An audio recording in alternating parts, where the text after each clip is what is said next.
Greetings once again from Cooperstown, New York, side of the National Baseball Hall of Fame and Museum. We're very glad that everybody could join us today for the latest in our continuing series of virtual author series programs here from the National Baseball Hall of Fame and Museum. For those of you who are not familiar with me or with us, my name is Bruce Markison, and I work in the education department here at the Baseball Hall of Fame. We're very glad to have with us today for the virtual author series, someone who's been a longtime friend to the Hall. He has been here many times. He has done author series in person many times. This will be the first time, though, that he will join us via Zoom. Very glad to have with us children's author David A. Kelly. David has written 20 books in the Ballpark Mystery Series, a series centered on his two young protagonists, Mike and Kate.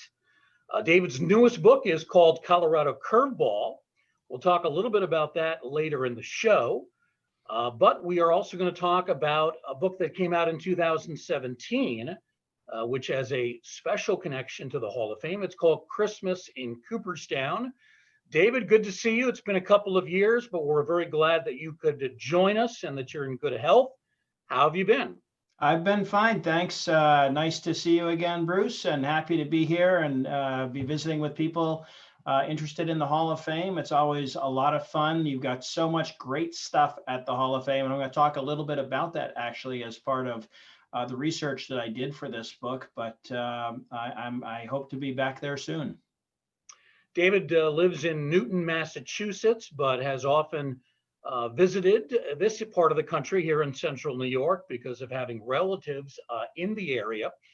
The book that we're going to talk about, and David has some slides that he's going to present to us momentarily, but this is the book. This is Christmas in Cooperstown, and it is centered on the two protagonists featured really in all of his books, young Mike and young Kate, as they travel around the country. Now, normally they travel to ballparks, so it's called the Ballpark Mystery Series, but there have been 4 special books as part of this series, and one of them is, in fact, this one, Christmas in Cooperstown. And David, before you go in depth with your slides, I want to ask you just as a background question, why did you decide to set Christmas, a Christmas story, if you will, here in Cooperstown, New York? How did you bring the holiday and the Hall of Fame together? Why? Yeah, great question, Bruce. Thanks. So a couple of reasons, actually. So as you mentioned, these super specials, the Christmas in Cooperstown is a Ballpark Mystery Super Special. It's one of 4 super specials. The first one was called the World Series Curse. These books are a little bit longer, about 3 chapters longer than the standard Ballpark Mystery book, so a little bit bigger mystery. And we wanted to have the super specials take place in kind of interesting places. So the first one is a World Series. We have a Little League World Series. We have a Mets-Yankees Subway Series special. And then I thought, you know, the Cooperstown National Baseball Hall of Fame is such a great location that I really wanted to have Mike and Kate visit there. And I just thought kind of having a combination of a holiday book and the Hall of Fame would be a really great idea. But of course, the other reason is that my characters, Mike and Kate, actually live in Cooperstown. So in the stories, none of the other books take place in Cooperstown because, as you said, they're always traveling to different locations. But they actually live in Cooperstown. I actually grew up in New Hartford, New York, about an hour away from Cooperstown. I used to visit Cooperstown in the Hall of Fame. And so it was kind of fun for me to have my 2 characters live there. And I thought if they're baseball experts, there's no better place to live than Cooperstown, New York. So it was kind of that combination of both wanting to do a holiday book tying in the Hall of Fame as well as kind of tying in the town that they live in. I'm curious, David, did you give them a specific street address here in the village? Bruce, watch my presentation and then see if you can figure out the answer to that, okay? Okay, sounds good. Now, we're at 25 Main Street, for those who are wondering. That is where the Hall of Fame is. So we're right on Main Street here in Cooperstown. And by the way, if no one has been here in this area in Cooperstown around Christmas time, it's really one of the more beautiful times of the year. We have a dusting of snow on the ground left over from last night and this morning. And it's picturesque all the time, but especially Christmas time as we approach that holiday season. It really is a wonderful time of the year to come here. Absolutely. So, David, you've got some visuals that you want to present to us, Yep. including an array of the covers of all the ballpark mystery books that you've done. Yep. And it's pretty amazing. I mean, I know the books are relatively short, but still 20 books is 20 books. It's a lot of work that you've put in over time, and it's obviously something you love a great deal. Yes, I do. It's a lot of fun, and it's 20 books so far. There's more books in the series coming out. And one of the great things about writing the Ballpark Mysteries is I get to do research. So I get to travel to the stadiums or the locations like the Hall of Fame or I haven't gone to the World Series that I write about. So that is one of the fun things I love about writing about the baseball stadiums and different ballparks. I was looking through the book earlier. There are references to the research center that we have here at the Hall of Fame, references to the Otesaga Hotel, Doubleday Field, which, by the way, celebrates its 100th anniversary in 2020. Still undergoing some renovations that hopefully will be done in the near future. But if you've been to Cooperstown or if you live close to Cooperstown and you read the book, you're going to be quite familiar with a number of the references here.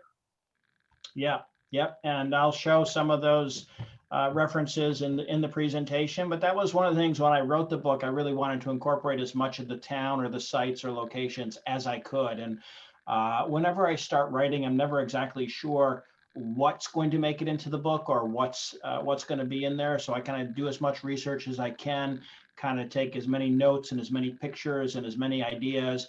And then as I'm writing the story, I try to kind of figure out what's going to actually fit into the mystery. Now, before David begins his presentation, I just want to remind folks about how they can purchase the book. We've been selling copies in our bookstore and also or I should say our gift shop and our online store. For those of you who are watching today, if you go to baseballhall.org, and then go to the shop tab, SHOP, shop tab, and then if you want to do a search, probably the best thing is to just put in Ballpark Mysteries, all the different books that we have, and we have just about all of them in the collection of that we feature in our museum shop here. They will all pop up, including the Christmas in Cooperstown, and you can purchase the books there. So that's one option. Another option is to go to David's website, and that is David A. Kelly, and that's Kelly. It's not like the TV producer, which is Kelley. It's a different guy. I think That's he's married to Michelle Pfeiffer, if I'm not mistaken. That's right. It's not you, right? Yeah, that's correct. That's not me. So you're David A. Kelly, Kelly, books.com. DavidAKellyBooks.com. Lots of great stuff at David's website. If you have kids, or if we have any kids that are joining us today, maybe they're at home for virtual school at home. There's lots of great stuff there, a lot of great educational material, DavidAKellyBooks.com. All right, David, let's begin with some of your visuals, and we'll have you present, and I may interject questions from time to time. And then a little bit toward the end of the program, a little bit later on, we'll take questions from the audience in our Zoom group chat. So David, take it away. Okay, thank you very much, Bruce. I will. And so I am just going to, let's see, tell you a little bit about myself, David A. Kelly. I grew up in New Hartford, New York, but I actually live outside of Boston currently. I've been writing children's books for about 15 years, and I started writing the Ballpark Mystery Series because I have two sons. Their names are Stephen and Scott. And back when they were in elementary school, they were reading a lot of mystery books and a lot of sports books. And I kind of thought it'd be fun to put those together and come up with some sports mysteries. So that's how I came up with the idea for the Ballpark Mysteries. And I thought, why not put a mystery in each of the MLB stadiums? Because they have such great history and so many interesting things related to them. So the series starts off with a book called The Fenway Foul Up. It takes place in Boston, at Boston's Fenway Park with the Boston Red Sox. My two main characters, Kate and Mike, go to a baseball game, and it turns out the star hitter, his name is Big D, his lucky bat gets stolen. So Mike and Kate have to figure out what happened to Big D's missing bat. In the second book, they go down to New York City and to Yankee Stadium in a book called The Pinstripe Ghost. and they're watching a Yankees game and they discover that there's a ghost at Yankee Stadium. Maybe it's the ghost of Babe Ruth. We don't know. They have to investigate. So that gives you a couple ideas of the types of mysteries that Mike and Kate are encountering in these books. And as Bruce mentioned, the latest book in the series is called The Colorado Curveball. I have a couple of slides on this later on in the presentation, so I'll tell you a little bit more about it then. And just to note, I've written a couple of other series. I have a series of other sports books called the MVP series. This is like a school Olympics mystery, a soccer mystery, football mystery, and a basketball mystery. So different set of characters, same kinds of books, different sports. And then I've also got a couple of nonfiction books. One of them is called Babe Ruth and the Baseball Curse. It tells a little bit about Babe Ruth and the Red Sox and Yankees. And then there's a picture book called Miracle Mud, which is kind of a fun book. It's filled with cool pictures that you'd imagine, baseball pictures that look like that. And it tells the story of this stuff, which is baseball rubbing mud. And that's probably a good topic for another webinar at some point in the future. But inside that tub is some nice brown mud. It comes from a secret place in New Jersey. And it's actually rubbed on every Major League Baseball before a game, because every Major League Baseball is made out of white leather, and the leather is a little bit shiny or glossy. It can be a little bit slippery. And they use the mud to kind of take the shine or the gloss off the baseball. So it's kind of a weird baseball tradition that not a lot of people know about. But I thought it would make a really great topic for a picture book. So that's how I ended up with this book. I think that might have been the first book where we had you come do the author series. Yes, yeah, I did. I definitely did that a few years ago. So it's always fun to share that story, and it's such a strange kind of weird story. Story of Lena Blackburn. That's right, and the baseball rubbing mud. Yeah, he was a former player, and I guess he was the one who came up with the idea, because he lived on the banks of the Delaware River and had access to this mud. Pretty amazing. Yeah, it's kind of cool. Yeah. So to get back to the ballpark mysteries, when I'm working on a ballpark mystery book, I actually travel to the teams or the stadiums that I'm writing about. I usually spend 4 or 5 days doing research. And as I'm going to show you some of the slides, I'm going to show you when I did the Cooperstown book, I traveled to Cooperstown and spent a couple of days there going through the Hall of Fame, looking for interesting things that I could include in the mystery, looking for things in the town, ways I can incorporate sites or locations in the town. And then I come back to my desk and I try to come up with a good mystery. So that's the research process that I go through. And let me see if I can share my slides, and we can go through some of the stuff. Okay, so you should be seeing a whole bunch of my books in front of you. As I said, there's 16 ballpark mystery books. The latest is the Colorado Curveball. There'll be a new one coming out in February. It's going to be a Minnesota Twins mystery. And then we have the super specials on the top right, and the MVP books that I mentioned, and the nonfiction books. But let's kind of dive right in to super special number 2, Christmas in Cooperstown. And as we know, this takes place at the Hall of Fame. And as I said, one of the first things I do is I do research. So I was trying to figure out what this book should be about. And I figured out that it should be about this. And this is actually a very recent news story from November of 2020. Baseball card Hall of Famer Honus Wagner card sells for a record $1.4 million. So just a month ago, a Honus Wagner baseball card sold for over almost $1.5 million. And this kind of story, these cards have been very valuable for many years.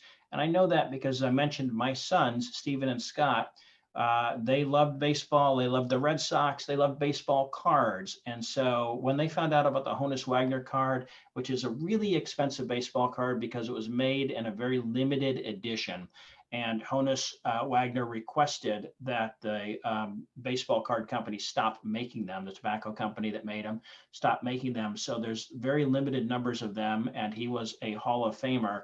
So they're very rare. And my kids loved the idea of this super expensive baseball card. And so that factored into coming up with this idea for Christmas in Cooperstown, as I'll explain as I go through the presentation. So here's a picture of my book in the Hall of Fame. The actual Hall of Fame in Cooperstown has a gallery filled with plaques of Hall of Fame players. and they're segmented by years, I believe. Is that correct, Bruce? Correct. Yep. Okay. And so I was again casting around for how to come up with a mystery that would be an interesting Hall of Fame mystery. And I came across this idea of this really expensive baseball card. And here's Honus Wagner's plaque in the Hall of Fame.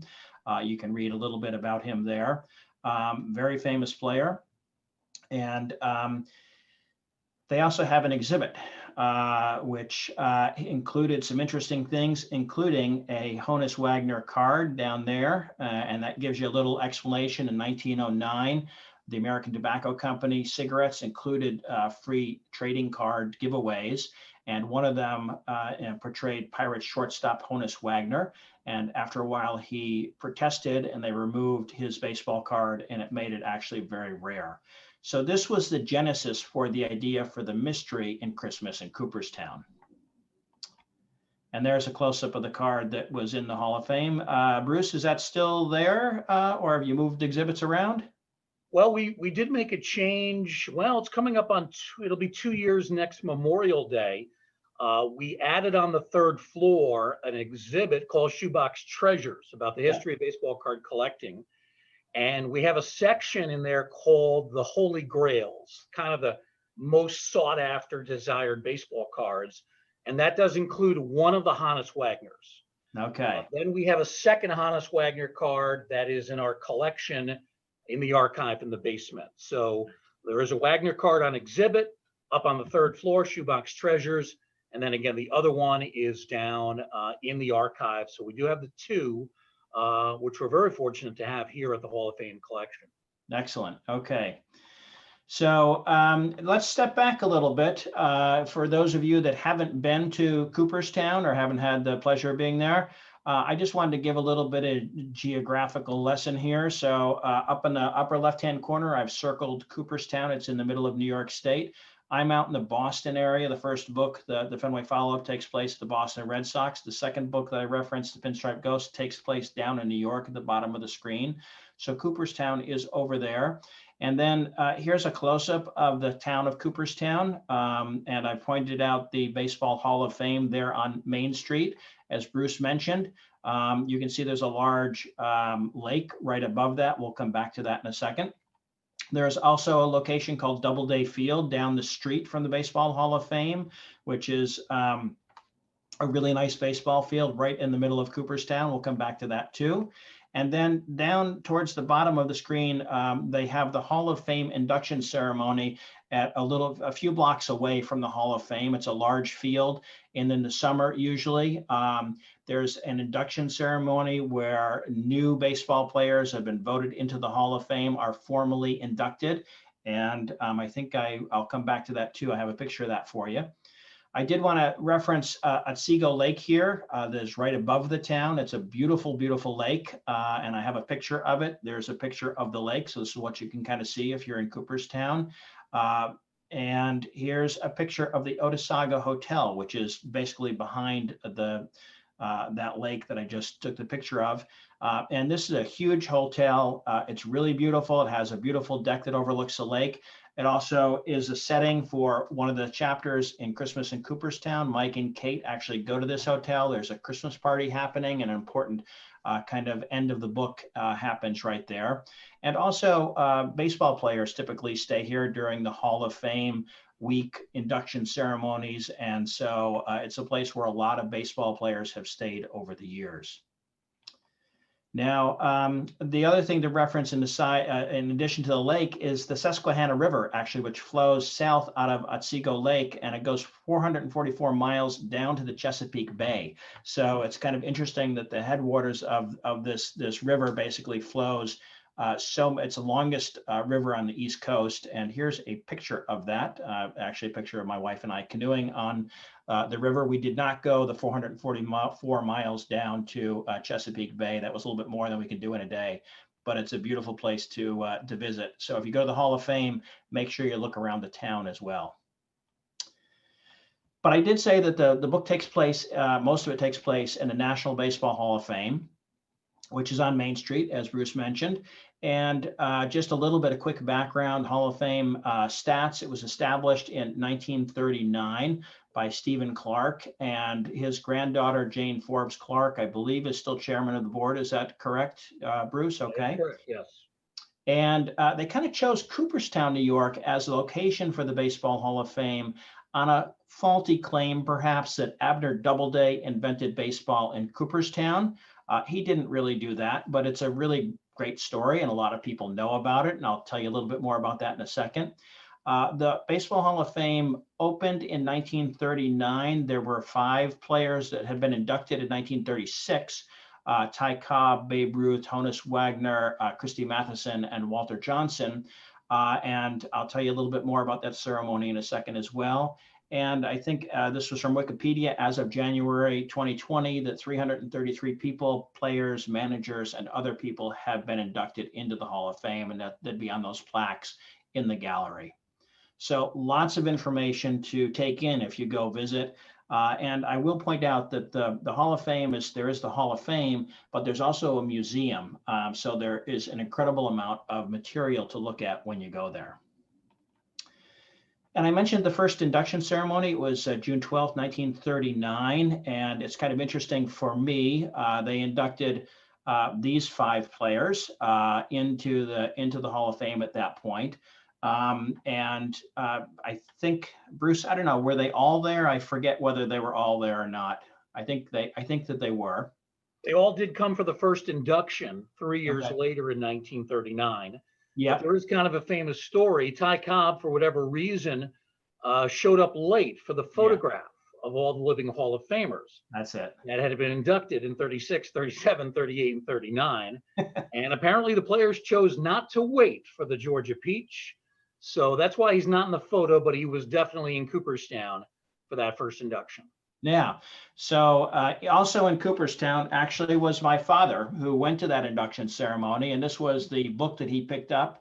Came out in 1939. I think you sell a reproduction of this in the gift shop, perhaps. But this is an original from 1939. My father did go to the ceremony. So it was kind of fun for me to write Christmas in Cooperstown with this kind of personal connection to that first induction ceremony.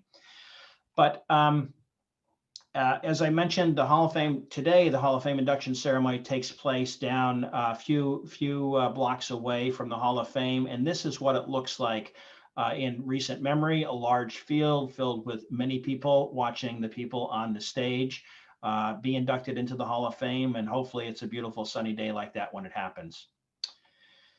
And I also referenced Abner Doubleday. So here's a picture of, he was a Union general, Abner Doubleday, and famous for theoretically inventing baseball. And in fact, the Hall of Fame used to, and I don't know, Bruce, if they still have this, the Doubleday baseball, is that still on display?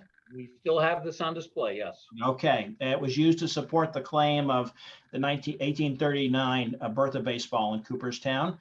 So it was supposedly, I think, found in an attic, perhaps, in Cooperstown?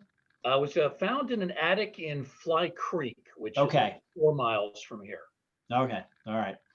But if you go to Cooperstown, you will see the Hall of Fame. They have this little write-up on Abner Doubleday, and it admits the fact that baseball was played decades earlier, evolving from other similar ball and bat games. But it does make for a great legend. But to get back to my book, when I go to do research, I look around town for interesting things. And one of the things I've traveled to in the past at Cooperstown is the Farmers Museum. So they have this really incredible resource just outside downtown Cooperstown. A recreated farmers basically village from the 1800s, I think, with beautiful buildings like this printing office and a nice little street filled with other buildings. So it's a really beautiful place to visit. And they have interpretive things. They have for kids this beautiful New York State carousel, which is just wonderful. If you want to take a ride on that, it's fun. Blacksmith shop and interesting things for kids to do. They also have a giant. So there's something called the Cardiff Giant. This was found in a farmer's field and theoretically was a kind of a prehistoric giant that was dug up and exhibited by P.T. Barnum. And Lots of people paid a lot of money to see this, even though it actually was fake. It wasn't really a giant. It was supposed to be the fossilized remains of a giant, but you can kind of see that if you go to the Farmers Museum.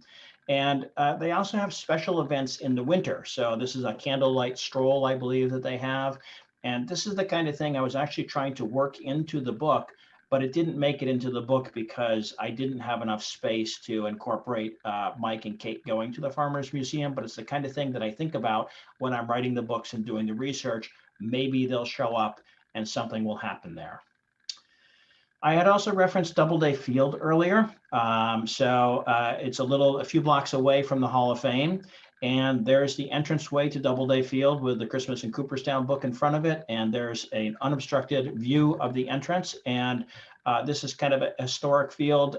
During the Hall of Fame induction ceremonies in past, they used to have Hall of Fame Day games there where you'd have major league teams come and play baseball. I think they discontinued that some number of years ago, but you can still play at Doubleday Field.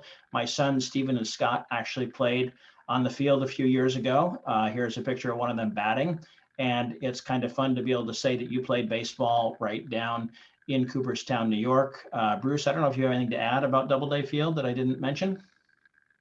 I did mention earlier, it is being renovated right now.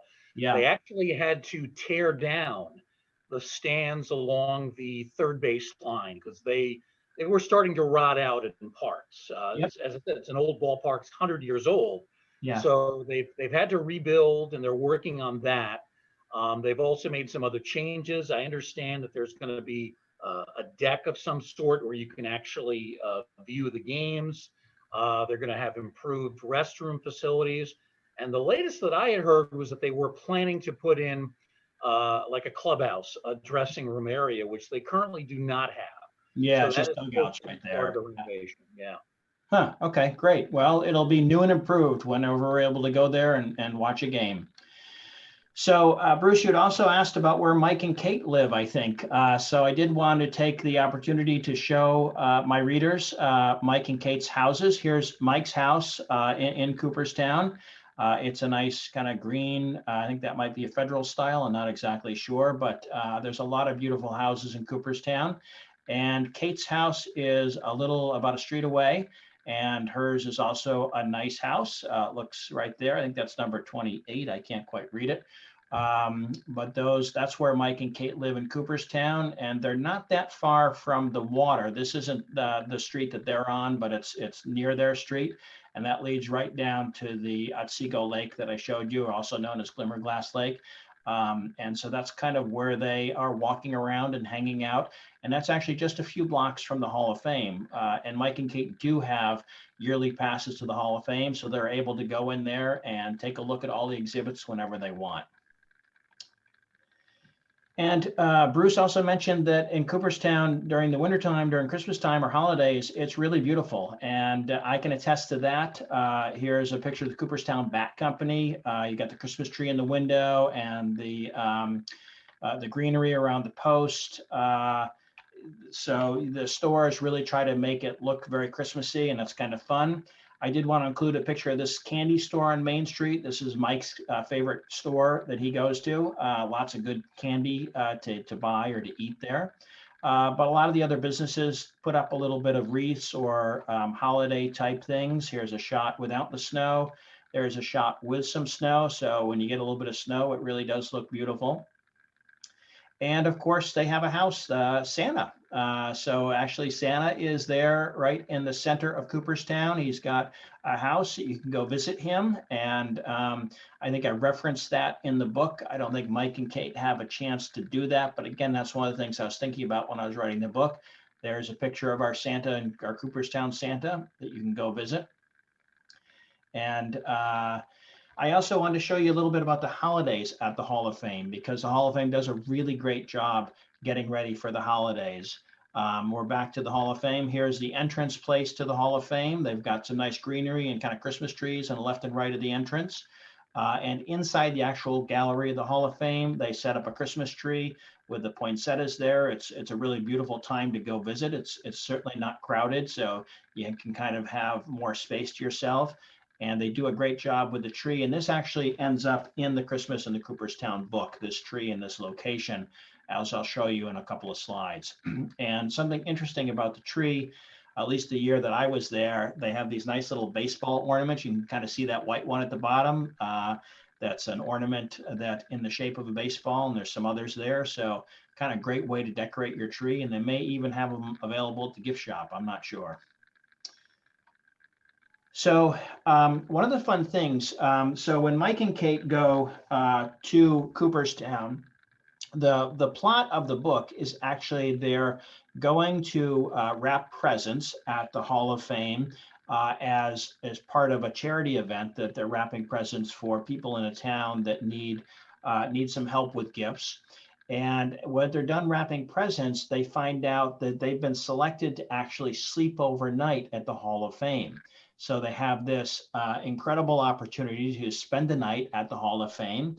And they do that, and they get a private tour of the Hall of Fame. So they get to explore all the exhibits and interesting things in the museum while nobody else is there. And I'll show you some pictures of them doing that. And they also get to see that Honus Wagner card that's here on the cover. And then Mike notices something a little bit strange about the Honus Wagner card. So he and Kate investigate, and it turns out that the card that's on display is fake. And they decide that the real card has probably been stolen, so they start to investigate. And that's the mystery in Christmas in Cooperstown, is what happened to that $1.5 million Honus Wagner card, and how can they find it? And so it takes place at the Hall of Fame. Some of it takes place at the Otesaga Hotel that I showed you the picture of near the lake.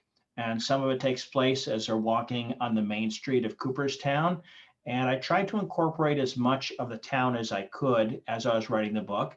And I wanted to show you some shots of my research pictures that I took, and then how they ended up in the book by the illustrator. So these books are illustrated by an illustrator by the name of Mark Mayers. And he does all the illustrations for the Ballpark Mystery books. And he'll do illustrations based upon my description and based upon maybe pictures I've taken or research that he's done on the sites that I'm writing about. So here's an example of a shot of Main Street. This is during the summer. This is right down the road from the Hall of Fame. And then on the right, you can see what Mark has done with Mike and Kate walking along a kind of a Christmassy. You've got a couple of Christmas trees there in front of one of the shops. And there's not much snow in that picture, but there probably usually is. But I really like his illustration there. Here's a picture of the entranceway. I've already showed you the entranceway to the Hall of Fame. Here's Mark's interpretation on the right of Mike and Kate going into that entrance with some snow over the entranceway. And I think that's a pretty accurate representation of the Baseball Hall of Fame. Now here's a picture of Mike looking into the case at the Honus Wagner card. And what's interesting here is you can see that the illustrator Mark has turned that into a flat display case instead of the one that they actually have at the Baseball Hall of Fame, which is kind of a vertical case with the card in there. Just graphically, it was a lot easier to represent Mike looking down at the baseball card. And that's kind of liberty that you have to kind of incorporate when you're doing art for a book like this. Now, I have to scold Mike for leaning on that case. Yeah, I knew that somebody was going to have a problem with that. I know the museum and shop owners don't especially like that, but I said it was okay. So he's not going to get in trouble for that. But you're right. Most of our cases are vertical, so it's not usually a problem. Yeah. So that's how Mark represented that. There's a picture, this beautiful picture of Babe Ruth. Is it still there, I assume, Mark, in the downstairs gallery, or has that changed? Actually, it's still in our collection, but it's not in that gallery. It's been replaced by another similarly sized portrait of Christy Mathewson. Okay, great. So for a few years they had this. This is a giant photograph or not photograph. It's a painting of Babe Ruth that they used to have on display in the first floor gallery, and it's really tremendous. And Mark did when Mike and Kate are taking this private tour of the museum, that they come across it. Now his illustration looks a little bit different, and I think that's because he didn't want to run into any copyright problems by specifically copying an illustration or a painting that another artist has done. So I think he's taken some liberties in terms of what the illustration or the painting looks like. But you can see that Mike and Kate were actually right there in the museum. Up on the third floor, I think you used to have an exhibit with the Philly Fanatic, which is what a great mascot, the Philly Fanatic. And he's actually an important player in my book number 9, The Philly Fake. But the Philly Fanatic is in a display. Bruce, is he still in that display? Oh, yeah. Okay. Yeah, we would not take him down. He's very popular. Okay, so he's still there. And as you can see, Mike and Kate and the other kids sleeping over get to see the Philly Fanatic, and he plays a background part in this book, but always fun to see a picture of the Philly Fanatic. And during when Mike and Kate are investigating whether the baseball card is fake, they actually have to sneak around in the middle of the night.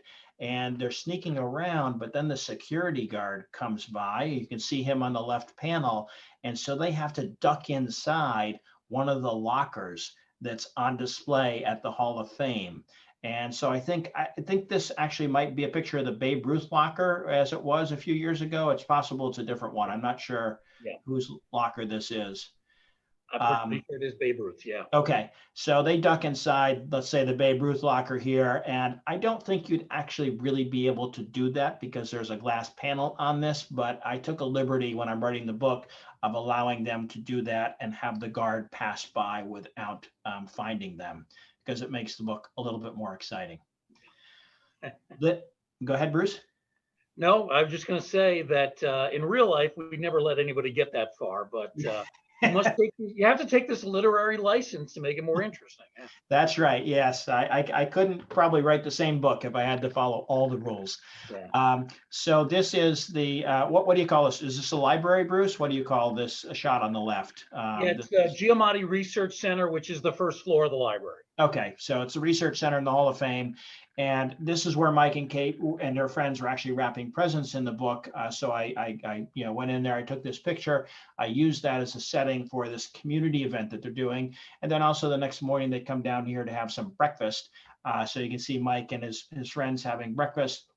They're having some blue chip muffins. This is a special recipe that Mike and Kate came up with. It's in the back of the book. So if you're hungry while you're reading the book, you can make some blue chip Cooperstown blue chip muffins. They're Mike's favorites. And that's let's see. So then we have a picture at the end of the book. They go to the Otesaga Hotel to a Christmas party happening there. And they're still trying to find the missing baseball card. But here's a shot on the left of Mike and Kate getting into the elevator at the Otesaga Hotel. And there on the right, you can see another shot of the book, but also the actual elevator itself. So it gives you an idea of how Mark kind of alters reality just a little bit, changes the elevator around a little bit, but gives you an idea of how he places the characters in the scene. And then I told you the Christmas tree and the presents are important. And here's a Christmas tree as Mark illustrates it at the Hall of Fame in the gallery. They wrap the presents, they're putting them under the tree, and that actually plays an important part in the book as well. So Mike and Kate are investigating some of the presents under the tree because of a suspicion they have towards the end of the book about the missing baseball card. So I think he did a great job. It looks a little bit different, but that's the job of an illustrator. And that was kind of a quick tour of some of the artwork that we include in the book. I also wanted to include a few shots of the Ballpark Mysteries. When I visit Cooperstown, whether I'm doing research or presenting at one of their events or just visiting to check things out, it's really fun for me because I get to go in to some of the special areas of the Hall of Fame. And here's, I think, where Bruce, in the same office that Bruce is in, there's a kind of a giant sculpture behind him, but over to his right, there's actually a World Series trophy. So that's a picture of me in front of the World Series trophy. He said it's a 1989 trophy, I think, 1998. Yeah, Yankees Padres World Series. So I took a picture of the Christmas in Cooperstown book with that World Series trophy. It's probably the closest I'll get to a World Series trophy. And I tried to sneak it out with me, but Bruce wouldn't let me when I was there. It's pretty heavy too. It would take quite an effort to get it out of here. Really? Yes. All right. I've Good to tried know. lifting it myself, and I need help. Okay, I'll bring a cart next time I come. I'll bring a cart. And here's a picture of me signing some of the ballpark mystery books in the same office that Bruce is in currently. And I will say that the Baseball Hall of Fame has been really great to the ballpark mystery books. They usually have a tremendous stock of them on hand. So if you're in town, you can usually sometimes get a signed copy, or at least a copy, or you can order them from the website. They usually have a nice display selection in their bookstore. So I definitely appreciate that. And they also have a lot of other great books. Whenever I'm there, I'm always buying some really cool baseball books. And Bruce wanted me to talk a little bit about the latest ballpark mystery book, the Colorado Curveball. So I'm going to do that pretty quickly. And it's kind of appropriate also for wintertime, because it actually takes place in Denver, Colorado, the Colorado Rockies Stadium. And you can see on the cover of the book, it has this kind of cool winter scene. And that's because Denver, Colorado can be kind of cold. It's up in the mountains. And a couple of years ago, they actually had snow on opening day of their season. So they had to delay the game for a couple of hours because of snow. And I include that in the first chapter of this book. So in this book, Mike and Kate go to Denver, Colorado to see a Colorado Rockies game. Here's a picture of the stadium. It's a beautiful stadium, and it's a little bit different from some of the other stadiums that you might be familiar with. And it's got something interesting on the top right of this picture. You can see that kind of row of purple seats. Here's a close-up of that purple seat row. There's a row of purple seats that goes around the top of the stadium, and that actually shows where 1 mile above sea level is. So this is actually the highest Major League Baseball stadium. Here's a quick chart that gives you an idea. The Colorado Rockies Stadium over on the right is much higher above sea level than any other baseball stadium. The next highest is the Arizona Diamondbacks. And that has kind of an impact because this ballpark is so high. Not only is the air a little bit thinner, but the air is often drier, and that will have an impact on the baseballs. I'll tell you about that in a second. Nice scoreboard there, kind of this Rocky Mountain shaped scoreboard. And if you look behind the scoreboard, a little hard to see in this picture, but you can see the Rocky Mountains actually in there in the background. So it's a beautiful place to see a baseball game. You can see the Rocky Mountains, you can see the town, the nice scoreboard. But the fact that it is so high, 1 mile above sea level, actually dries the baseballs out, because up there the air is a little bit drier. And that means the humidity or the baseballs themselves are drier than they would be at Yankee Stadium or Fenway Park. And so when the stadium first opened, the Colorado Rockies, any team that played there, was hitting a lot more home runs than usual. And that's because a dry baseball bounces off the bat a lot faster and farther than one that has more humidity or damper.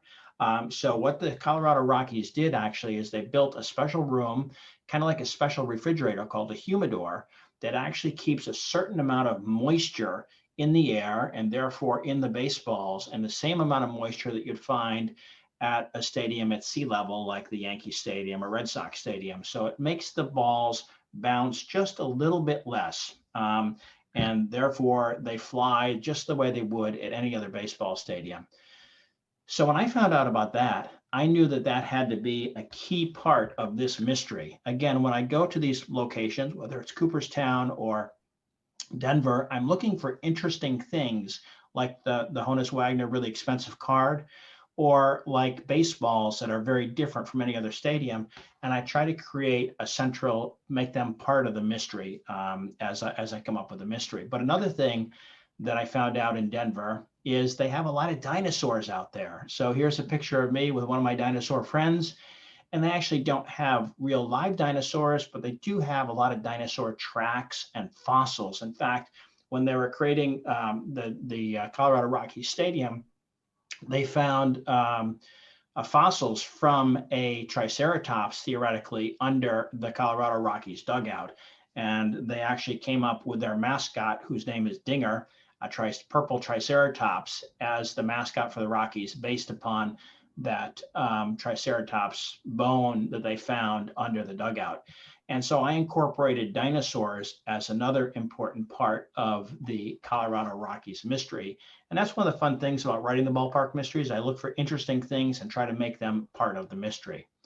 So that's a very quick overview of the Colorado Curveball, which is the latest book. And before we get to the Q&A period, I did want to make sure I wished everyone happy holidays, and noting that there are different types of holidays, and not just Christmas. There's Hanukkah and Eid and Kwanzaa, and whatever winter holiday you celebrate, there's lots of fun ways to do that, and fun things to see if you visit Cooperstown. In the book, we do have Santa, but we have participants that are celebrating other holidays as well. And I realized in this picture, and this picture actually, it would have been a lot better if Santa was wearing a baseball glove there. Wouldn't it be cool if he was wearing a catcher's glove, perhaps, Bruce? I think we missed an opportunity. Yeah, actually, if you use your imagination, you could pretend it's an old time. That's true. Yep, one of those big. Sort of look like that. Yeah, we could do that. So we can say that. And I think that's it. Before we go, a couple of points I want to make. Bruce said you can visit my website, davidakellybooks.com, for more information. You can also buy signed copies there, or buy davidakellybooks.com. But there's some other cool things on my website. You can sign up for my newsletter. You can download resource learning guides. They look like this. And there's a Christmas at Cooperstown learning guide that has a bunch of fun activities. If you've read the book, or even if you haven't, educational activities related to information in the book. I also have some missing chapters and outtakes on the website, and a couple of videos that are 1-minute mystery videos. So kind of fun baseball related mystery videos. And of course, you can follow me on social media like Twitter or Facebook. And this is just a quick shot of my learning resources. Again, there's learning guides to different books that you can use for homeschooling or actually in school environments. And there's a picture of the Christmas in Cooperstown learning one. And I'm going to stop sharing and come back to Bruce. So there we are. Yeah, that's very good, David. I'm curious about the process of writing one of these books, and we'll use Christmas in Cooperstown as the example. How long did it take you to write this, start to finish? Great question. So it usually takes about 2 months or 2.5 months to write it start to finish. I spend about a week doing research, and then I come back and sit at my desk, and I spend about 3 or 4 weeks coming up with an outline. And that's the hardest part of the writing process. The outline has to be pretty involved. It has to have the mystery, the clues, kind of all the action encapsulated in it. And then I usually spend about 3 weeks or 3 or 4 weeks turning the outline into the story. And then usually a couple of weeks doing revisions, because no matter how many books I write, every time I write a new one, there's lots of revisions that have to be done. So I have to make sure I have a couple of weeks set aside to make changes to the books as we go. Do those typically come to you after an editor has looked at the book, or are those changes that you kind of feel upon your own viewing? Yeah, we need to change some things. Yeah, so when I'm writing the either the outline or the actual book, it's kind of two different steps. I'll take my best shot at it. I'll write the outline the best way I can, or write the book. And then usually my first reader is actually my wife. That was the woman in the canoe ahead of me in that early picture. And she'll read it and give me lots of feedback. Usually it's not all positive. I will go and make changes, and I'll make my own changes. After I have it all together, I'll make a bunch of changes. Finally, when I think it's really good, I'll send it to my editor. And no matter how much work I've put into it, they always have a lot of good feedback. And sometimes it's frustrating to get the feedback. I'd rather get it perfectly the first time. But no matter how hard I try, there's always lots of changes. But I've learned that when I go back and make those changes, it always makes the story better. So sometimes I'll be lucky and there'll be a bunch of smaller changes, but sometimes I have to replace a chapter or move a chapter or add a scene. But again, they usually make the story much better and stronger. I'm curious about your two protagonists, Mike and Kate. Did you base their personalities on your own sons, Stephen and Scott, or are they completely different? Yeah, no, they're actually completely different. So that's a great question. When I started out writing the first book, the first version of the Fenway Park mystery, Actually, I had my sons in the book, Stephen and Scott and their friend Juliet. I had 3 characters in the book, and I sent it into an editor, and she read it and said, you know what? The book isn't any good, the mystery isn't any good, and your characters are bad. And she said these characters are basically just generic kids, so they're not that interesting. And if you're going to write a story or try to publish a book, you have to have characters that are really compelling and interesting. So that's when I came up with the characters of Mike and Kate. And I kind of just created composite characters. Like, Mike, for example, knows all about baseball. He's impulsive. He carries a baseball or tennis ball with him. He's always hungry. So he kind of came up with a bunch of attributes for Mike and a different set of attributes for Kate. So she reads a lot, so she has a lot of information that Mike doesn't have. She's really good at puzzles. She speaks Spanish. So they're kind of very complementary, and it works really well in terms of trying to solve mysteries. Very good. We have some questions coming into our Zoom group chat. And if you have questions for David, we ask you to type those in right into Zoom group chat, or the chat box as we call it. First up, we have Martin Brody. Very good question. What age group is appropriate for David Kelly's baseball books? Sure, good question. So they're kind of ideal for ages 6 to 9, roughly. These are called chapter books. So the books are about 100 pages long, kind of 10 chapters of 1,000 words each. Each chapter has a picture, something looks like that. The pages look like that. Kind of think second, third, or fourth grade. They're probably ideal for third graders, second graders, or third graders. I have lots of readers that are in first grade and lots of readers that are in fifth grade as well, but that's kind of the spread, kind of first to fifth, but ideally kind of second, third, or fourth. But anyone who loves baseball will probably enjoy the mystery and the settings. Now, the Christmas in Cooperstown book's about 125 pages long. Yep. If you took a typical 6 to 9-year-old, about how long would it take for them to get through it? Well, probably on the upper range, the 9-year-olds are going to finish it maybe in 3 hours or something pretty quickly. But the younger kids may read 1 chapter a day, so maybe 10 days if they're reading kind of 1 chapter a day. It really varies on the child's reading level, but it's a range. But the books really are driven by the written word more than anything. They're not picture books. They do have pictures in each chapter to kind of explain the action or show you something else, but they're kind of chapter books for kids that have progressed beyond picture books and maybe even beyond what they call early readers, which are books with fewer words, maybe 2,000 words in those books. So these are a little bit meatier, but they're not quite middle grade books that are longer and have larger chapters. David, another question coming in from a Paul Kelly. Don't know if he's related. Paul wants to know, are there any other baseball authors you enjoy reading?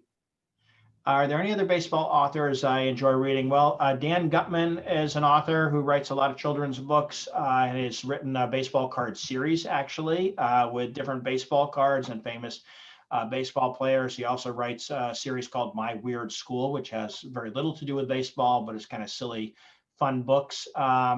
So those are, that's probably the other author that I read in terms of children's books. And then I like to read a lot of histories. I don't actually read a lot of mysteries, even though I write mysteries. I did recently read, there was a history, Cooperstown Confidential, which is a book for adults, but a really great story of kind of the opening of the Hall of Fame and some interesting stuff that happened in the Cooperstown area. David, on the subject of mysteries, it's kind of interesting. I just found this out a couple of years ago, and I should have known it many years ago, being a resident of Cooperstown.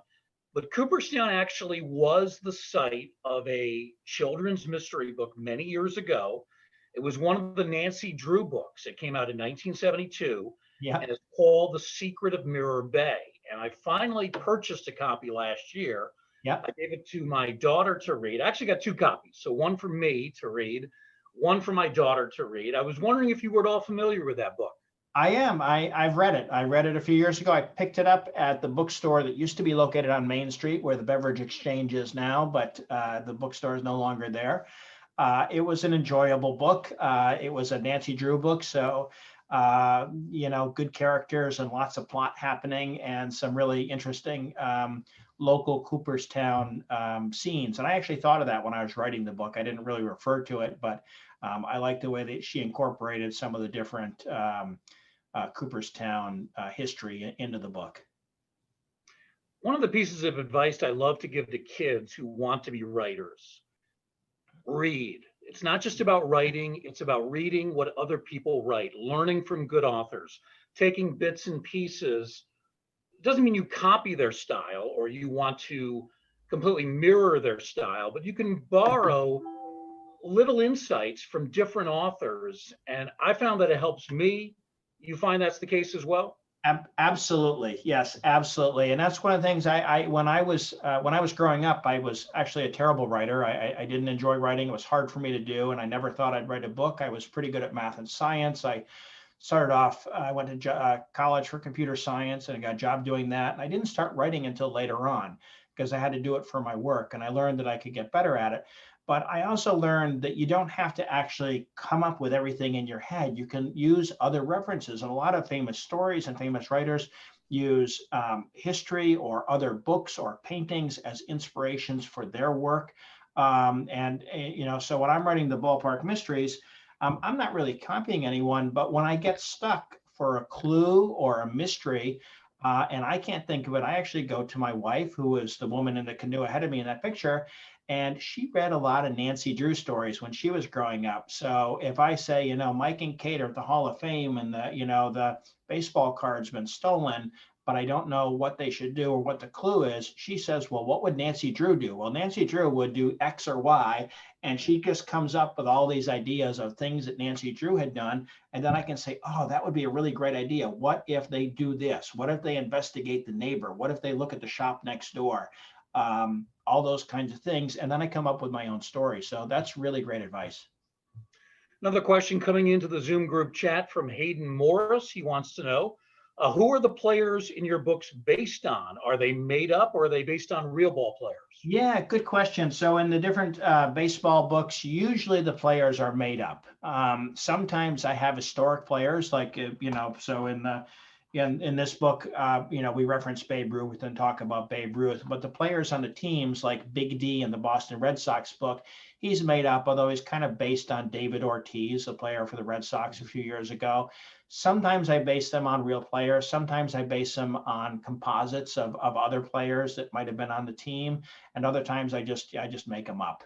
So it really depends. I do include there's a dugout notes section in the back of these books that has nonfiction information. So if there's some important player or some interesting information that I want to share, I'm going to put it in the dugout notes section. Yeah, I'm just looking here at Mike's All-Star Blue Chip Muffins, which you talked about earlier. And I'm going to give my wife and daughter, who both love to cook, this recipe. They love making, they like making cookies, but yeah, give the muffins a try as well. Yeah, these are fun. I wanted Mike to have something to eat, and I kind of came up with that idea. And I said to my wife, "Hey, we need to come up with a recipe for these things." So because they agreed to put it in the book, so we came up with a recipe for them. Very nice.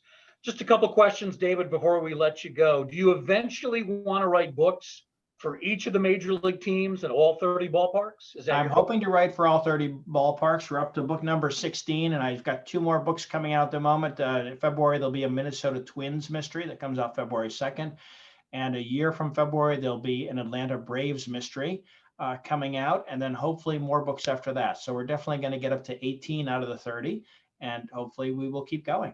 Very good. Last question for me, David. Would you ever consider going back in time to a defunct team like the Seattle Pilots or the Washington Senators, going back to a ballpark in time, ballpark that doesn't exist anymore? Any thoughts on that? Yeah, that would be kind of neat. That would be a different kind of angle at both the locations of the cities and the time frame and what's happening. That could be really interesting. Those might have to be actually longer stories. They may not fit into this short chapter book because I think if you're going to do that, you're going to want to explain a little bit more about the culture or the history or something that's going on. So maybe that's more of a middle grade book that I would do, but it could be definitely an interesting idea. Very good. Excellent. Again, the book that we've been talking about for much of the hour, Christmas in Cooperstown. David's currently newest book is Colorado Curveball. And then coming up next will be the book about the ballpark in Minnesota for the Twins. Yeah. Again, David's website is davidakellybooks.com. You can also go to the Hall of Fame website, baseballhall.org. Just go to the shop, and then when you do a search put in Ballpark Mysteries. All of the Ballpark Mystery books, including Christmas in Cooperstown, will show up, and you can purchase them there at the Hall of Fame shop as well. David, as always, it's great to see you. We really thank you for the time, and we hope to have you here in person sometime in 2021. Thanks. I look forward to it. Thank you for the opportunity to meet your patrons, and hopefully see you at the Hall of Fame soon. Sounds good. Thank you, David. Appreciate it. David A. Kelly, author of Christmas in Cooperstown. We thank David for joining us for this edition of the Virtual Author Series. We thank you for being with us as well. Have a great day, everybody.